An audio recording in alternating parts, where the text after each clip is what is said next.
آج استخارے کو بھی امت نے کھیل بنا لیا۔ استخارہ انسان کو خود کرنا چاہیے۔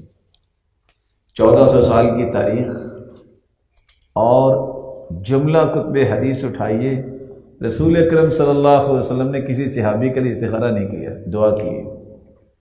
اور ہم اتنے بادشاہ بن گئے ہیں، گھر بیٹھے کال کرتے ہیں کہ میرے لیے استخارہ کر دیں، اور بیٹھے بیٹھے یہ حکم جاری ہو جاتا کہ استخارہ فرما لیا ہے، نتیجہ یہ نکلا ہے۔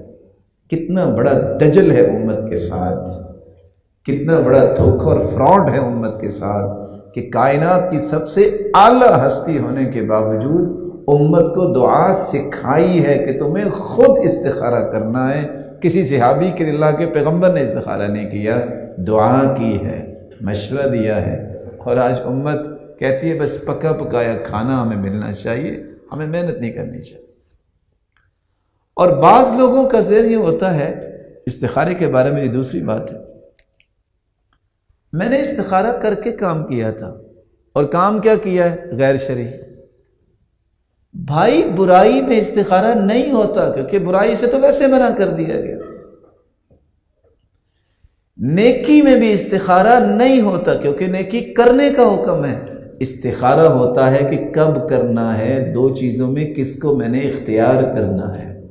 جس چیز کا حکم آ گیا، اب ایک بندے سے کہیں کہ آپ نماز پڑھے، اچھا میں استخارہ کروں گا، ٹھیک ہے، مأمور بھی، اس کا تو حکم ہے نماز پڑھنا۔ ایک بندے سے کہا جائے آپ حج کریں، تو وہ کیا کہتا ہے؟ اچھا استخارہ کروں، طاقت ہے تو وہ تو حج کرنا ہے۔ آپ استخارہ یہ کر سکتے ہیں کہ آپ نے کویت ایئر ویز پہ جانا ہے، کہ آپ نے ایمریٹس پہ جانا ہے، اور کن ساتھیوں کے ساتھ جانا ہے، اور کب میں نکلوں، یا اپنے کام نپٹا کے نکلوں، کبھی مجھے جلدی جانا چاہیے۔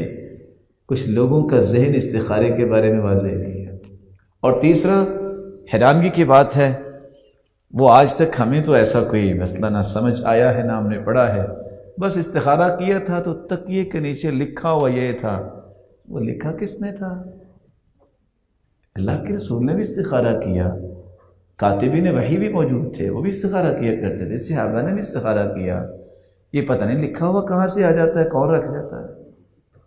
استخارے کا مطلب صرف یہ ہوتا ہے قلبی میلان ہو جاتا ہے، اور اللہ تعالیٰ آسانیاں کر دیتے ہیں، اور رب سے مشورہ کرنے سے رب تعالیٰ اسے پھر خیر سے محروم نہیں کرتے۔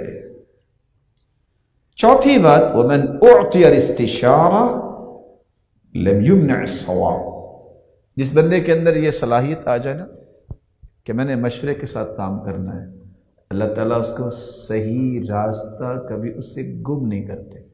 بعض لوگوں کے اندر یہ صلاحیت ہوتی ہے، بڑے ماشاءاللہ گاڈ گفٹڈ ہوتے ہیں، وہ کہتے ہیں مجھے کسی کے مشورے کی ضرورت نہیں، وہ اکیلا تو ایسا زندگی بسر کر سکتا ہے۔